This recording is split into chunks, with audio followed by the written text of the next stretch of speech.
I was kind of reading that one. I mean, you can read it after me, but I was kind of in the middle of it. I already started that one. Just gonna slip in here and just, you don't mind, right?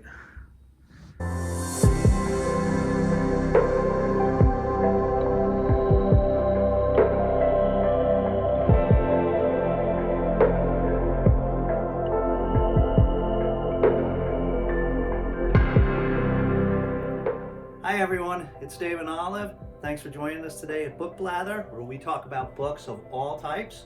We do a lot of fantasy, sci-fi, and horror, including YA and graphic novels, but we like to mix it up a lot and read a lot of other kinds of fiction and nonfiction too to keep it interesting. Today we're doing our monthly wrap-up for all the books that we read in the month of February. Before we get started, if you're new to this channel or you haven't subscribed, please consider hitting the subscribe button below and also hitting the notification bell so that you get notified each time Olive says it's okay for us to upload another video. So today we're doing something a little bit different. I mentioned before one of our favorite booktubers, so we watch a lot of different booktubers, but one of our favorite ones to watch is Simon over at Savage Reads. And he's different from all the other ones that we watch, and we like watching Simon because we get to see a lot of books that we wouldn't normally. Simon reads stuff in all the genres that we don't usually read, and also he's based in the UK, so we see a lot of British books, that stuff that's coming out of the UK or that gets a lot of hype at the UK that's not necessarily getting a lot of hype in the US. So for multiple reasons we get exposed to all these books we wouldn't otherwise have, and we've read a lot of good books as a result of this, including some of our favorites. So we had a number of British books stacked up. We ended up with a small pile, and so we figured, let's do a British Blather month, but we'll try to read as many of these British books as we can. They're not all from Simon, most of them, not all. And we figured we'd read as many of those as we could this month. So to get us in the mood, we're having tea and biscuits while we review our British books. And we're gonna get that started.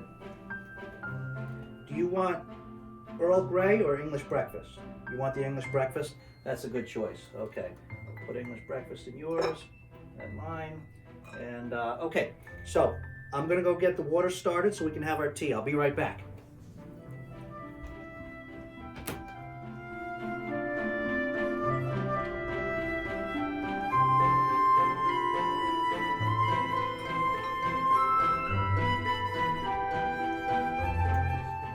Okay, let's get started. What are you doing down there? Come on. All right, let's talk about the books we read in the month of February. Okay, so first book we read in the month of February was I Am an Island by Tamsin, Calidas. Now this book is not my usual cup of tea. This is a memoir. This is about a woman that lived in a well-to-do part of West London, and she lives a professional life in advertising and publishing with her husband, and a couple of events happened there, some vandalism, a break-in at her house, and they finally had it. And so they decided to just completely get up and walk away from that life. And they moved to an unnamed island in the Scottish Hebrides where they purchased a derelict croft. And during her time on this island, managing this croft, she experiences great tragedy and finds true joy. Now, with memoirs, a lot of times somebody goes through an incredible experience and they try to commit that to writing. And they work hard to try to put that in a readable form so that the rest of us can enjoy that as a book. And that's not what this is. This was an incredibly gifted writer that went through an incredible experience. And because they're such an incredible writer, they were able to gift us their story in this way. When Tamsin, Calidas, and her husband get to this island, they know that it's going to be a very different way of life. They, have to repair the croft, learn how to breed and raise sheep, and they're ready for that, and they set to work. What they're not ready for is really the culture shock. It's a very different culture there. It's a very small population. The people are very possessive of the land and very unwelcoming to outsiders. And they used to living in a very different way. And they have kind of a little difficulty settling into this and adapting. As Tamsin Calidas describes her story, it is an incredibly harrowing experience. It seems like the number of bad things that happen to her just are never ending. She has a tough time adapting to this new culture and new way of life. And one bad thing after another happens. She wants so badly to have a child, and she can't conceive. And her marriage falls apart. She breaks both of her hands. Her husband leaves her, and she is left on this island all alone with a very unwelcoming population. The people there are incredibly misogynist and also apparently somewhat racist. Now, there was some controversy about this book, of course. Tamsin Calidas doesn't name the island, but of course people figure it out, and the islanders know who she is, and so naturally the islanders did not like a lot of what she had to say about the people that live there. Obviously, that's to be expected, but this is her story, and the story she tells is that she comes to this island looking for a new life and a fresh start, and finds herself alone, emotionally damaged, physically handicapped, destitute, among a population that doesn't want her there. Number one, because she's an outsider, and number two, because she's a woman. And it is an incredible story of loss and perseverance and triumph. And as she's telling the story, you really feel it. You feel her emotion, you feel her physical pain, and she's brutally honest about it. There are times that you feel bad for her. There are times you get mad at her because she is brutally honest about times that she maybe she didn't muster up the strength that she maybe could have to defend herself in certain situations. She's just so brutally honest about it, and her recounting of everything that happens is just so raw. And through this experience, she learns some new, very primal things.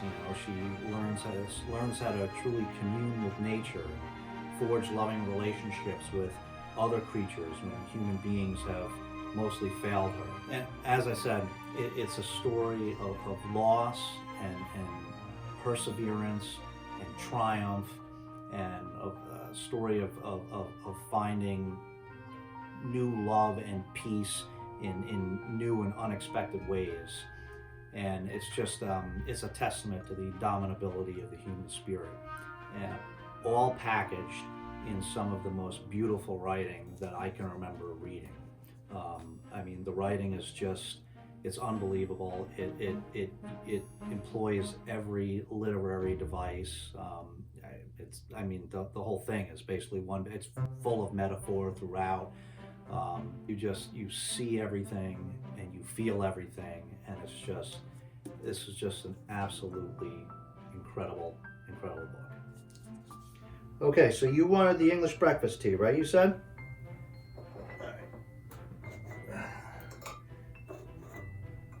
Okay.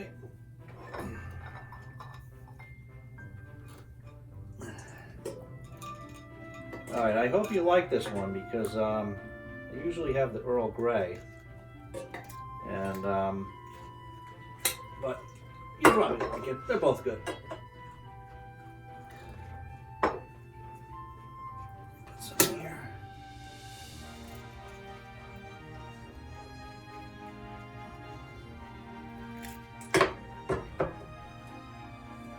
Okay. We're gonna actually need to let that cool off. I didn't put a biscuit on there. Okay. All right, we need to let that cool off, Olive, okay? Let's keep reviewing books. Come on. All right, let's keep reviewing. We need to let that cool off. Let's keep reviewing books. Okay, so the next book we read in the month of February was Here is the Beehive by Sarah Crossan. What this is about is a woman who's a lawyer, and she meets a married man when he comes in to do his will as her client. And what happens right in the beginning, it's not a spoiler, is that he dies. And so this is basically a story about her discovering and trying to deal with that. Because, you know, when you have a secret affair with somebody, how do you grieve when there's nobody for you to talk to about it? And you learn a lot more about her life and his life as you go through the story. But the story is essentially her talking to him after he's gone, because there's no one else for her to talk to. And it's actually written in verse, which is really cool, and also, but it's not difficult verse, and so ironically it actually made it, I think, easier to read, because it kind of cut out all the fluff, and it just like went right to the heart of what happened and all the emotion. And this book was a real gut punch. It was one of those where you really felt it. It was pretty emotional, and I thought it was interesting in the way that it really dealt with affairs. It didn't glorify it, but it didn't chastise it either. I guess it's recognizing that this is something that happens a lot for various reasons. And it usually, you know, with affairs, you're hearing about all the damage that's done to all the people around those that have the affair. But this was really an exploration of that the real devastation was the devastation that she had done to herself. But again, it doesn't do it in a chastising way.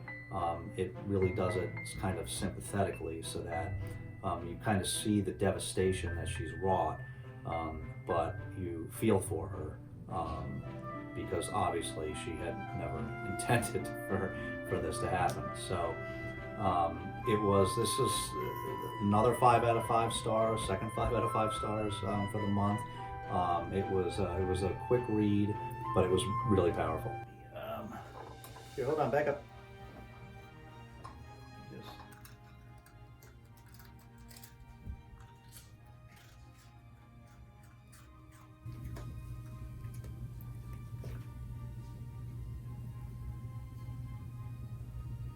Hey.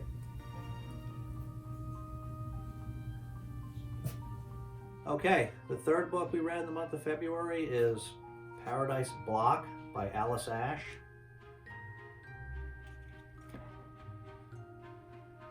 I'm going to need a minute for this one. So, this book kind of made my head explode. This was actually a collection of short stories, but they were all connected. These stories were about people that live in this complex called Paradise Block, people that live in the complex or that are somehow connected with the complex. So I've been having a difficult time wrapping my head around how Alice Ash put this collection together, because like I said, it's a collection of short stories, but they're not only all connected in terms of the place, but they're also all connected in terms of the characters. And all these characters sort of are connected with and impact each other. And it seems like that's kind of the point of this collection, is that there seems to be numerous instances, I don't want to give too much away, but there seem to be a number of forms of imagery of sort of infectious sprawl, which I think is supposed to be representative of what's happening among the various characters in the building, which is odd because a lot of these stories were previously published in other publications, and it's almost like Alice Ash knew as she was writing those individual stories that she was connecting them all in this way. And there are It's too much for it to be accent. There's various things throughout, like for example, the color pink keeps showing up throughout these stories, and that's for a reason. That's not coincidental. And there's just various things like that that make these stories all interwoven, even though they were evidently written at different at points in time. And it's one of those books that the further I got into it, the more I was understanding, and the more I was realizing how much I was missing as well. I should say also that the writing was really good, and there was a lot of good use of different literary devices in this book as well. There was, for example, there was a number of instances where there was, again, I'm not going to give it away, but there was instances where there would be a metaphor that was not of something that was not only a metaphor of it substantively, but it was also a metaphor of it visually, and I just love that kind of stuff. And so I know finishing this book that there's actually a lot more to this, that I got a lot out of it, but I know there's even more that I didn't get out of it. And this is, I never say this, but I think I actually might read this book again and maybe do like a full review on just this book, because it was a really good book, and I think it was an even more incredible book than I understand at this point. And I never reread books because there's so many books that I haven't even read once yet. It's very, very rare. But I think I'm actually going to put this one aside for a little bit and then go back and reread it. And like I said, maybe just do a review just on this. If anyone else, I would love, if anyone else has read this, I would love to hear your thoughts on it.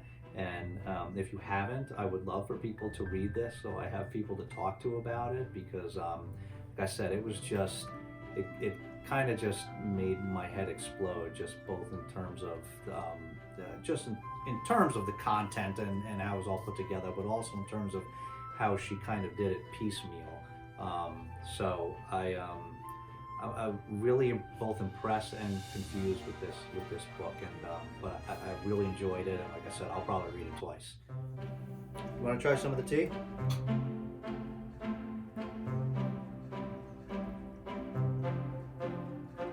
You like that English breakfast? No? So I told you should have tried their Earl Grey.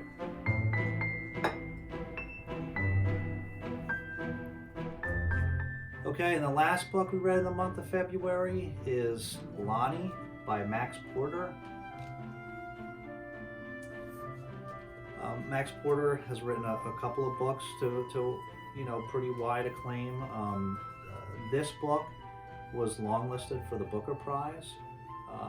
And so what this book was about is it's about a boy, Lanny, and so there are a few characters in this. There's Lanny, there's his parents, who have not a horrible but less than perfect marriage, and an older artist who kind of takes Lanny under his wing to try to teach him art. And the other major character is this character called Dead Papa Toothwort, who is this sort of strange spirit that's connected with the village. And he's sometimes sort of this ephemeral form. Sometimes he shows up as made out of foliage, and other times he's made out of garbage, and he's always changing. And but he's the thing with him, he's connected with the town and is always listening, basically to all the voices that all the things that people are, all the voices that are coming from all the people in the town. And it's written. You see there are a lot of spots where it's kind of, the text is like this, where it's kind of spread confusingly around the page, which I think is supposed to be representative of what it's like for Dead Papa Toothwort to be hearing all these many voices at once. And Dead Papa Toothwort is particularly enamored with Lanny's voice among all the other voices. Lanny is kind of a special boy in terms of how he experiences language and art, and Dead Papa Toothwort is kind of drawn to Lanny, and that's pretty much it. So I did not really care for this book. So like I said, it was long listed for the Booker Prize, and so I felt like I was supposed to like it. But I don't think I missed anything. I think I understood what it was supposed to be.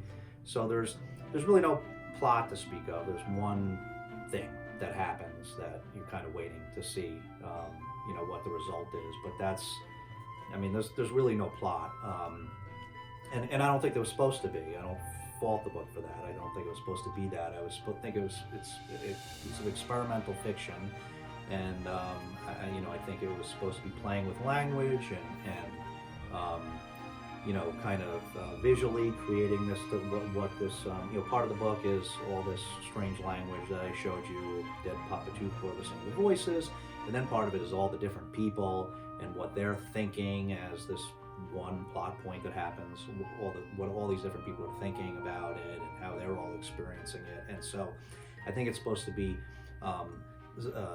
simulating or what you know, hearing all these many voices would be, this cacophony of voices that, and you know, Dead Papa Toothwort picking out this one particular voice that he's drawn to. And so I think it's supposed to be sort of just stimulating the senses, so to speak, to experience this. And so I think like I said, I think I fully understood what it was about, but I just I didn't really enjoy it. And in fact, those things where you can't, like, there are parts that I'm reading it where it just goes from one person to the next person to the next person, and a lot of times I'm like, who is talking right now? Like, I don't even know who is doing the thinking, and I, you know, and again, I believe it's supposed to be that way because it's supposed to be simulating what it's like for all these many voices to be happening, all these many voices and many perspectives happening simultaneously. But I didn't like it, and I found it actually kind of frustrating to be constantly reading it like that and never often not knowing who is doing what or saying what. And so I didn't care for it, and you know, I was perplexed enough about the fact that it was supposed to be such a good book and that I didn't really care for it, that I actually did go, I don't usually do this, but I did actually specifically search this book to see how some other people had reviewed it, and I watched a couple of those, and those couple of people seemed to have the same reaction I did, that they basically, their opinions were that oh, they can understand why a lot of people would like this, but it just really wasn't for them. And that's how it was for me. I mean, I don't know how I would rate this. I mean, the writing was good, but you know, that was about it for me. So, I mean, I don't even know if I would give it a 3. I mean, maybe I would give it like a 2.5 or something. But I don't know. If you had different views on this book, I would love to hear them, and what, you know, you thought the merits of this one were. Because I was just, you know, I didn't hate it. It's not that I'm not like upset that I read it, but I just I don't really see what all the praise is about.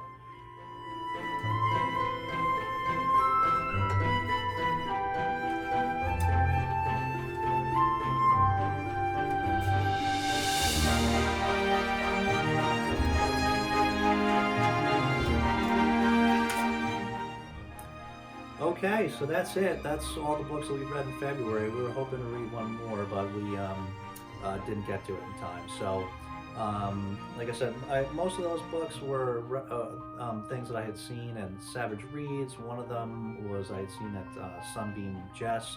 I'll link those channels below.